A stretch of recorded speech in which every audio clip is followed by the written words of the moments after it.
The following talk is offered freely to ensure that no one is ever denied access to these practices and to these teachings.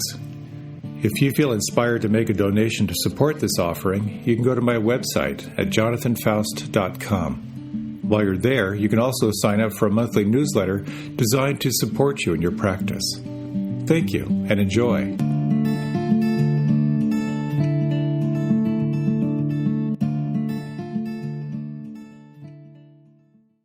A guy goes into a bookstore, goes up to the counter and says, "Excuse me, can you tell me where the self-help section is?" And the person at the desk looks at him and says, "Wouldn't that defeat the purpose?"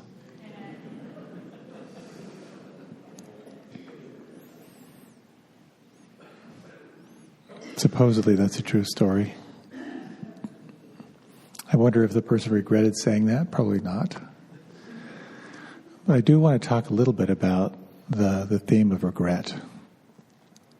This is the time of year when we have a tendency to kind of look back over what we accomplished and what we didn't accomplish. And I do my annual year in review, which I've been doing for a number of years. And I get to look back at all the stuff I said I would do that I didn't get to, which sometimes has some regret to it. What I'd like to talk about is when you begin to turn your attention to this topic of regret, for many of us, we recognize that we live with regret. Right? Regret is part of the human experience. But I'd like to talk a little bit about how to be with that, how to heal regret. And as well to talk about some of the strategies for moving forward in life. You know, all great traditions have guidelines, how to get the most out of your life. And of course, different traditions say different things, but it's up to each of us to find out, how do I want to live? What are the rules I'm going to live by? And I'd like to talk finally a little bit about how to move forward in life to live as regret-free as possible at the end of your life. When I was in high school, I had the great fortune to go to a boarding school from age 13 on. And my roommate one year was... his name was Gil Hines. He was from South Philly, and we were best friends. And he traveled with my family once, and I went down to his family in South Carolina once, and we got so we could do our accents perfectly. You know, I could do him, and he could do me. He's an African American guy, and we always had fun mixing it up. But there would be times I would come back into the room, I'd say, "Damn, what's your shit doing on my bed?" And he'd jump up and say, "Oh gosh, let me clean it up." And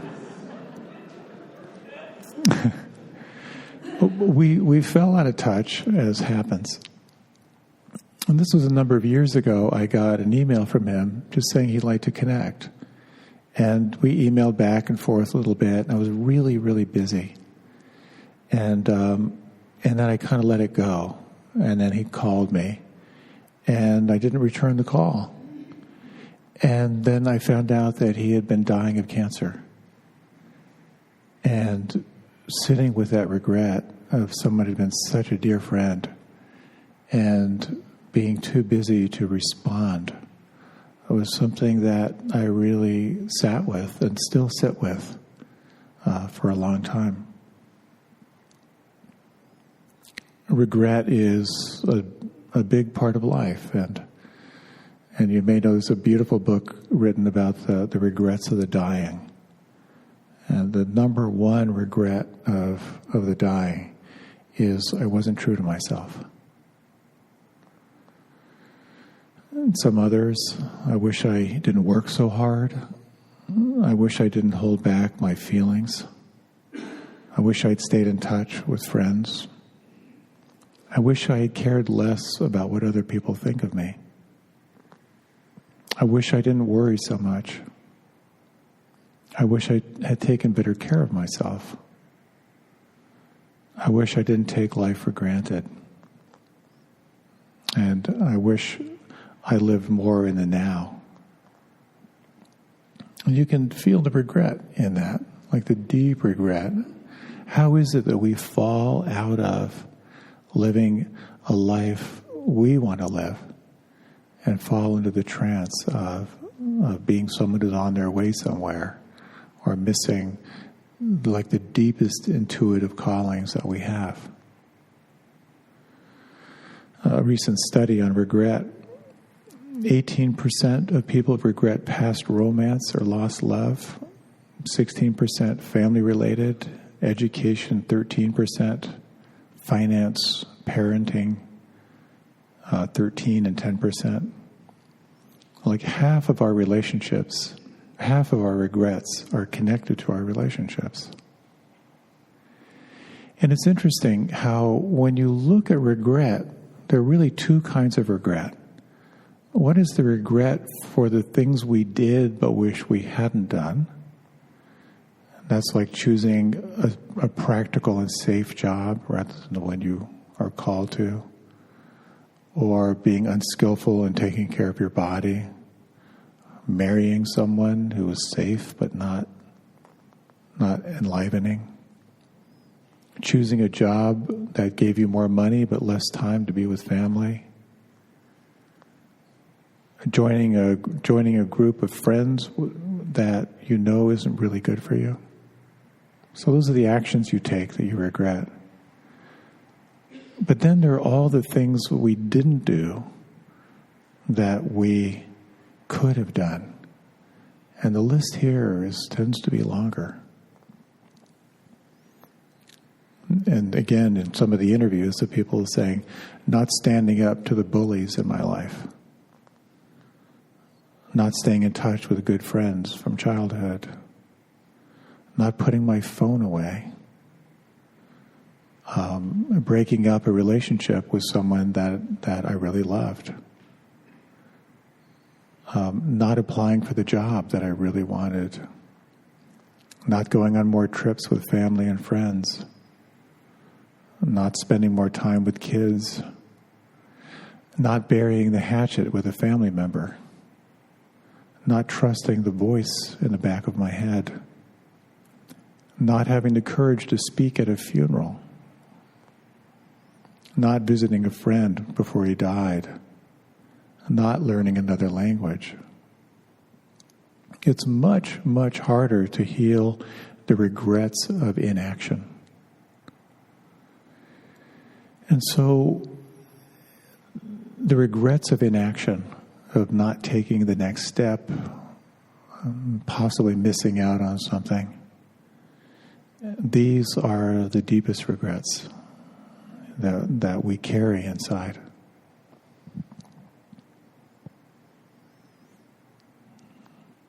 A great quote from Terry Malloy in On the Waterfront. I could have had class. I could have been a contender. I could have been somebody instead of a bum, which I am. Implicit here is karma, action and reaction. What did we miss? That's where the regret is. What did I miss by not going a little further, taking that risk? So when we begin to recognize our inactions or our unskillful actions, how do we be with that? There's a story from the Buddhist time, one of the classic stories of a young man who was really smart and kind of studying the Dharma, and the people who were studying with were jealous of him, and they turned their teacher against him. And so he went from this bright prodigy to the other side, where he became a thief, and he became kind of a wicked person. Created a huge amount of suffering, everywhere he went. And then the story is that he encountered these teachings, these teachings of liberation, and they touched him very deeply. And he started to follow the teachings and became a monk and became a renunciate, gave away everything to practice the teachings full time. And when the monks would go out on alms rounds asking for food, some people in the village recognized him, people who had been harmed by him, and he was, beaten terribly. But he recognized the karma of his past actions and sort of endured those beatings as part of a purification process. And what happens when we really encounter our regrets and we investigate our regrets, it requires that we really feel the pain of that regret. And we feel it in a way that we can really, really, really get it, which can inform us how we want to move into the future. And again, as I think of these talks, my mind always goes there. And so, of course, I've been surfacing all kinds of regrets all week. But I was reminded once, when I lived in the ashram, I did a lot of fundraising, and I would give a lot of talks about the work we were doing and encouraging people to give. This was way, way back in the AIDS crisis when no one really knew what it was. And there was this young guy who asked to talk to me after one of my talks, and I realized he just needed to talk, and I could tell he wasn't well. And at that time, because we had a large program center with thousands of people coming, there was a decision in the organization that if anyone had AIDS, they were not allowed to be in our facility because, we didn't know how infectious it was at that time. And so every week he would come and he would just talk and talk and talk, and I could tell he needed to talk. And then he told me that he had AIDS, and he told me about, his lifestyle, and I could tell there was really no one who could really listen. But I was conflicted because I was told that he couldn't be here. And so I elected not to tell anyone in the organization because it seemed so important for him to be there. And so he would come from time to time, and then he would come less. And then he stopped coming.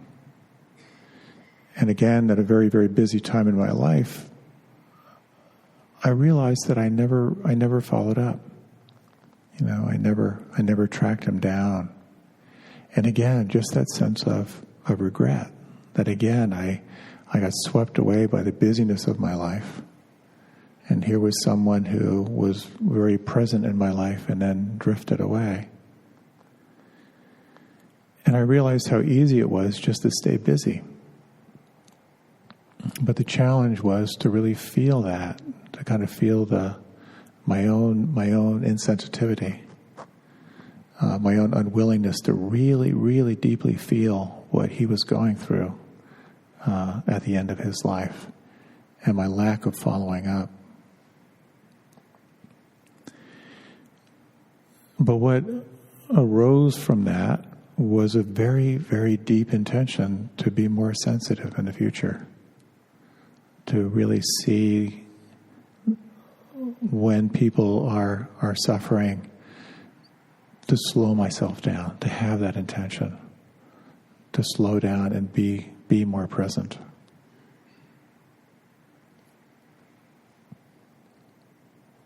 There's a wonderful phrase.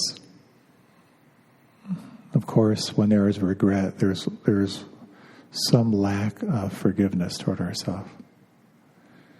And the phrases go like this: I allow myself to be imperfect. I allow myself to make mistakes. I allow myself to be a learner, still learning life's lessons. If I cannot forgive myself now, May I forgive myself sometime in the future. And I found great healing in those words. And I thought we might just do a short reflection. If you like, you can close your eyes.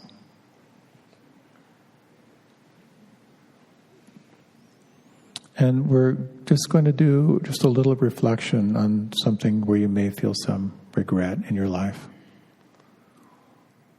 And you might just take a few moments and just sense, is there just one thing that comes forward as you sit for this brief meditation?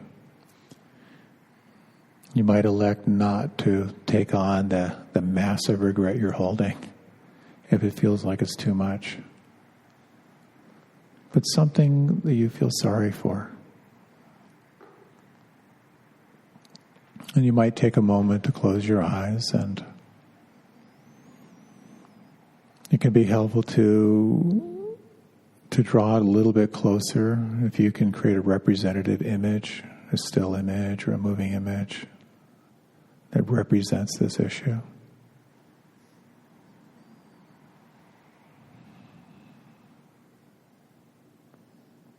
It's helpful to sense perhaps if there are any words or sounds or tone of voice that you associate with this.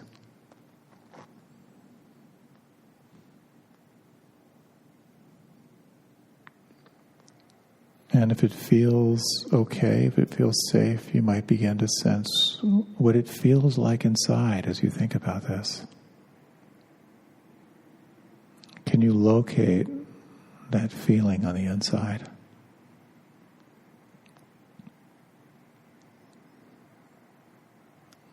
And the first step is to let it know you see it.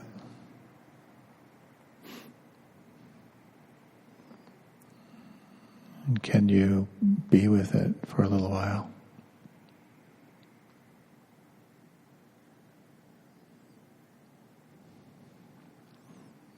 And is it possible to offer this some kind of loving presence?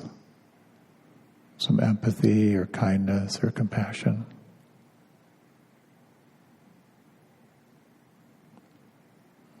Can you forgive yourself for not knowing what you know now?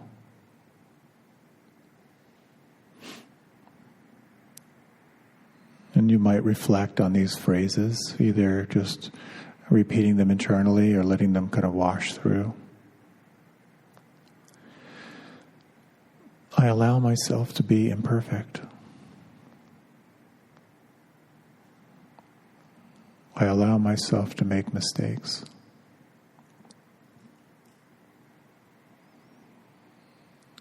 I allow myself to be a learner, still learning life's lessons.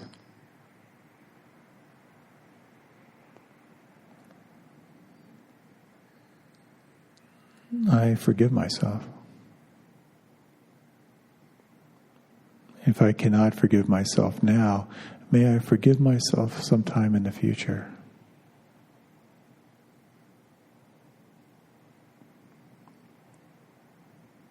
And you might just sense in your own way, if you could forgive yourself and if you were forgiven, what might that feel like? What might that be like inside?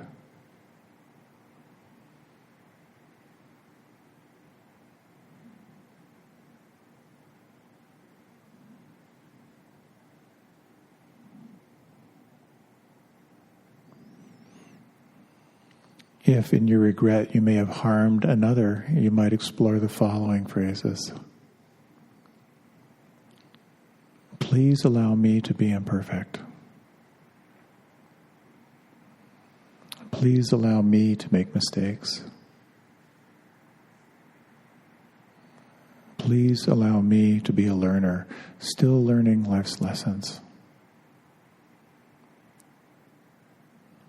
If you cannot forgive me now, please try to forgive me sometime in the future.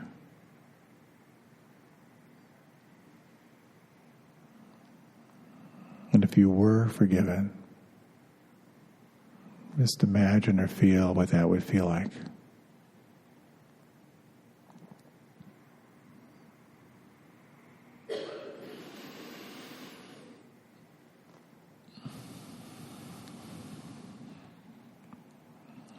If you like, you can deepen the breath. And if you like, you can open the eyes or you can remain with them closed.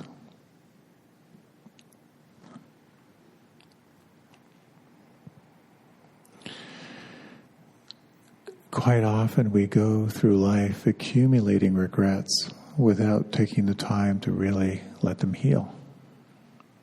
And I've certainly met a lot of people in my life who haven't. And as people age, you can see just how deeply those regrets inform us through life. So part of the practice is the courage to name it and to draw it forward and to feel it and explore what it needs, which quite often is some form of forgiveness. And again, there's that sense of looking back and forgiving yourself for not knowing what you know now. It's only when we really feel the hurt, like the ouch in our regrets, that we can make choices that can be more conscious, that are more in alignment with where we want to be. And one of the gifts of exploring regret is how sensitized the heart becomes. When we recognize the harm we've done to ourselves or others through our fear or our need to control or our ignorance, there can be, out of that, kind of a rebirth of a fresh intention. The story that I find so powerful, I come back to the story again and again. It's a story about the Dalai Lama. And he was being interviewed by a reporter, and the reporter asked him if he had any regrets in life. And the Dalai Lama said, absolutely. And the reporter said, can you tell me of one? And the Dalai Lama said that when he was a young man, first installed in this role as the Dalai Lama, an older monk came to him asking permission to do these spiritual practices that were very rigorous. They're really designed for a much younger man. And the Dalai Lama told him that no, he shouldn't do those. He should continue doing the practice he was doing because they were more suited to being an older man. And the Dalai Lama said he found out years ago that this monk had committed suicide in the belief that he would pick up a younger man's bodies to continue doing those practices. And the reporter said, well, when you found that out, how did you feel? And the Dalai Lama said, just horrible regret, and so much self-recrimination and so much judgment. And the reporter asked him, well, how did you make that go away? And the Dalai Lama looked at him incredulously and he said, I didn't. It's still there. It's a question of how I hold it. It's a question now of how I relate to it.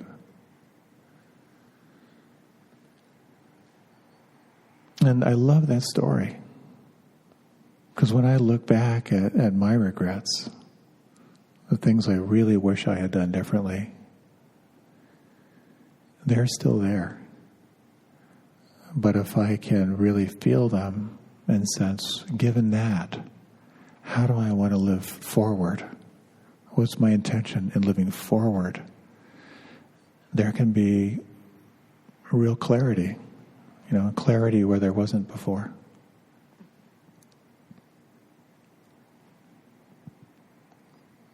When I was about age maybe 6 or 7, I first ran across the golden rule. Do unto others as you would have them do unto you. And I think I may have gotten onto the golden rule through Bill Cosby, because he had that great line in one of his comedy albums that in his house it was do unto others before they do unto you.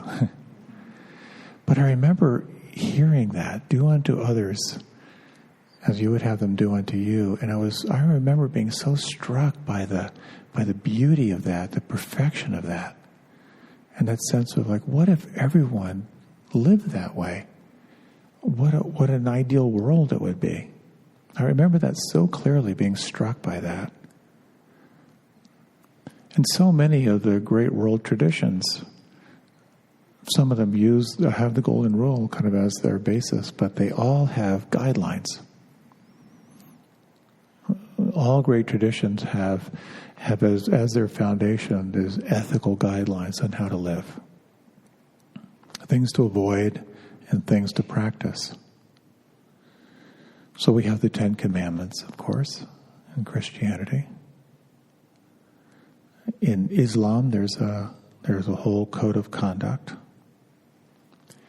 In yoga philosophy, they break down what's equivalent to the 10 Commandments into 5 observances and 5 restraints.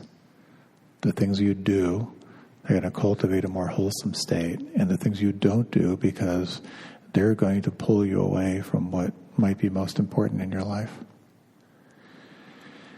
And in the Buddhist tradition, we have sila, which are sometimes referred to as the precepts. And these are five essential guidelines on how to cultivate a more wholesome life. But what's interesting is when you look at these guidelines, they're wide open to interpretation. So one of them, the first one says, to refrain from taking life, from killing any creature. For some, that's non-harming and being vegan. Some traditions, in some Buddhist traditions, it's like, well, just don't be the person doing the killing. And then in some traditions, they say, be grateful for what you have. So you can kind of see the span. Another precept in the Buddhist tradition is to refrain from taking what is not freely given. Basically, don't steal. And again, we have a span. Some people interpret that as living a life of renunciation. Don't own anything. As we used to say in the ashram, no car problems. For others, it's live simply. Live as simply on the earth as you can. And for others, it's simply remember that all things are impermanent. There's a story of how the Buddha, a very wealthy man, one of the benefactors of the Buddha, said, look, I don't want to give my stuff away. I like my stuff. Can I still live this life and wake up to reality, wake up to truth without giving it all away? And the Buddha reportedly said, yes, you can, but it's very challenging. But you have to remember that everything will one day fall away. So again, one way is to live this life with real gratitude, knowing that whatever you have one day will disappear. Another precept is to refrain from misuse of the senses in sexual misconduct and overindulging into the senses because of the harm that we can do through sexual misconduct. And again, different traditions say different things. Some say, well, that means we need to be celibate. Others say, well, no, we just need to be more mindful, be very, very aware of how you use your energy through your speech and your thoughts and your actions. Other traditions say, well, actually sexuality is a spiritual practice, so engage into it mindfully. It's actually a tool for liberation, like the Tantra practices. Another precept is to refrain from wrong speech, to refrain from lying, to refrain from gossip. That's interpreted by some as, okay, that means silence. Don't speak. And for others, it's around, again, being mindful. To ask yourself at all times, the acronym of WAIT. Why am I talking? Is what I'm saying helpful Is what I'm saying true? Is what I'm saying kind? Is what I'm saying something the other person can hear? To hold that in the foreground of your awareness in all of your relationships. And the fifth precept is to refrain from intoxicants that cloud the mind. For some, that's abstinence. For some, that's being mindful in usage. And for some, it's actually, there are some substances that are mind expanding that can be very, very powerful and actually can awaken consciousness. So that's part of the equation as well. All the studies now on psilocybin and MDMA and LSD and its effect on consciousness, and there's some very, very powerful cutting-edge stuff happening right now. So the bottom line is, here are all these guidelines with an infinite number of interpretations. And what that leaves you with is, what are the rules that you want to live by? What are the precepts by which you will steer your own boat in order so that at the end of your life you look back with minimal regret? One of the things I so enjoy about Buddhist practice is that certainly you'll find some traditions that will tell you precisely what to do and not to do. But to me, in its own pure form, the Buddha allegedly said, you must take responsibility for your own awakening. Be a light unto yourself. And that means all you can do is sense what is true for you. Practice diligently and keep evaluating how you're doing. So then the question becomes, as we name regrets, as we make room for them, as we heal them, as we forgive ourselves and forgive others, the question really comes down to is, how do you want to live forward? How do you want to live the rest of your life, knowing that your time is not guaranteed? And that becomes a very powerful personal question, but it's also a very powerful relational question. I think the distilled conversation in an intimate relationship is, this is what I'm called to in my life. This is what lights me up. This is how I want to live my life, knowing my days are not guaranteed. How do you want to live your life? What lights you up? And where in here is our relationship? How do we support each other? So some people have a bucket list, things you want to do. Maybe you've heard that talk. I think Obama gave a talk. He said how some people have a bucket list, and he has another list, and the word starts with F. What are the things you're not going to do? What are the things you're going to let fall away? So I thought we might do a reflection here as we get toward the end of this talk. There's this beautiful reflection on, sometimes it's called the rocking chair test. When you're 102 years old, sitting on your rocker on the back porch, looking back, what will have been most important in your life? So if you like, you can close your eyes. And we'll take a few moments here just to settle.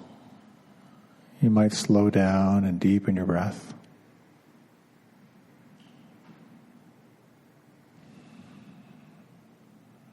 And again, relax the face and the tongue, the lips, the belly.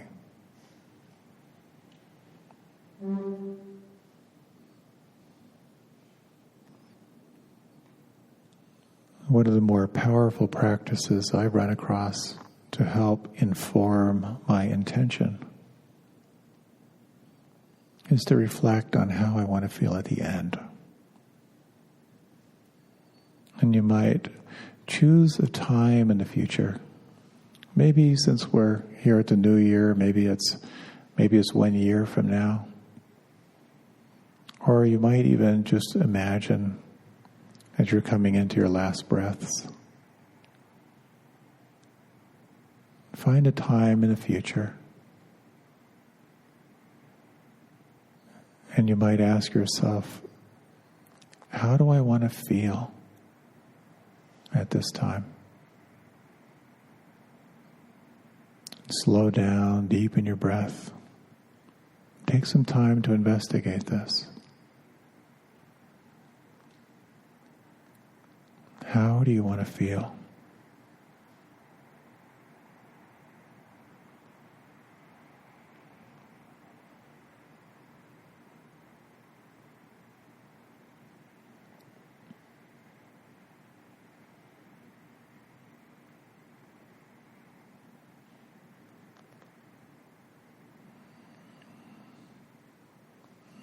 And you might, to bring it a little more alive, is take that feeling inside and imagine you could express it on your face. What information does this have for you?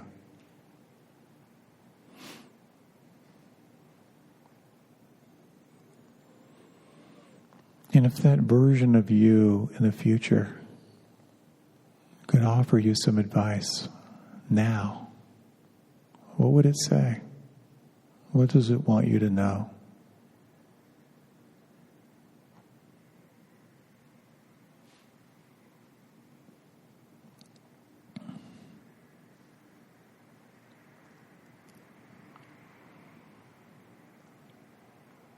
And there are three things that you might reflect on. If you were to live a life cultivating that feeling, what attitude adjustment would be required? What behaviors would be required? And what kind of support would you need?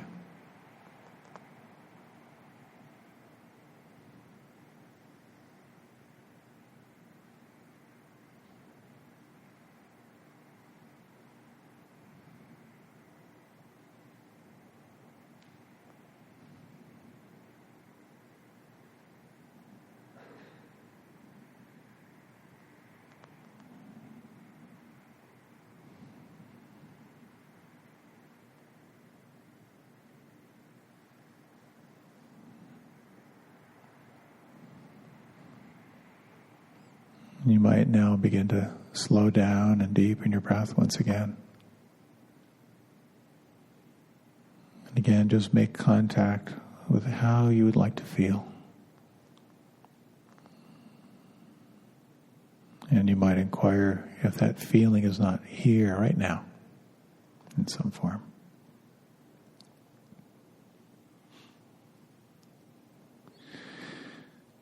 As you're ready, you can deepen your breath.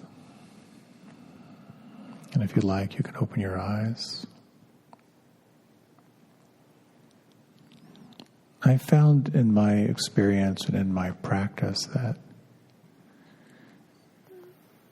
naming your regrets takes a tremendous amount of courage, because there's always an underbelly of really deep feelings there. Feelings of disappointment, of shame, and on and on and on. But when we reflect on the inherent lessons in those regrets and how we want to move forward, it can be quite empowering. One regret that I carry is I grew up on a farm, and I worked on farms, and all through college I worked on a farm, managing a 1,000-acre farm and out in the Midwest. And I was the livestock manager. We had 500 hogs. And initially I was really excited, 125 little piglets every 4 months. And I was really good at taking care of them. And then I was tasked with driving the barrows, once they'd grown out to 250 pounds, taking them to market. And the absolute horror of the sounds of these animals I had cared for, being stuck with electrodes, and the screams and in the slaughterhouse of these terrified animals. It was one of those moments of kind of the shock of what I was participating in and how many years I had actively participated in that. And I realized how easily I could just stay stuck in that regret. But it's deeply informed my choices, eating a plant-based diet and recognizing, animals that don't have a voice, I have the opportunity to be a voice for them. And there's something about whatever activism I have there, it's not so much informed by anger, although at times there's frustration and anger there, but it's really informed by a deep sense of what that moment of what that recognition felt like inside. So I really feel there are tremendous opportunities that arise from taking time to sit with your regrets and to really ask yourself, what do you know now that you did not know then? And how can you move forward in a way that feels wholesome and alive? And just to close with these lines from Steve Jobs. He didn't waste time in his words. He said, "Your time is limited. Don't waste it living someone else's life. Don't be trapped by dogma, which is living with the results of other people's thinking. Don't let the noise of others' opinions drown out your own inner voice. And most important, have the courage to follow your heart and intuition. Everything else is secondary." So may that be so for all of us. Thank you for your time and your attention. And as you reflect on what calls you forward in the new year, you might have a cookie to fuel you along the way. So in 2 weeks, we'll have class with Anna, and enjoy your holiday season.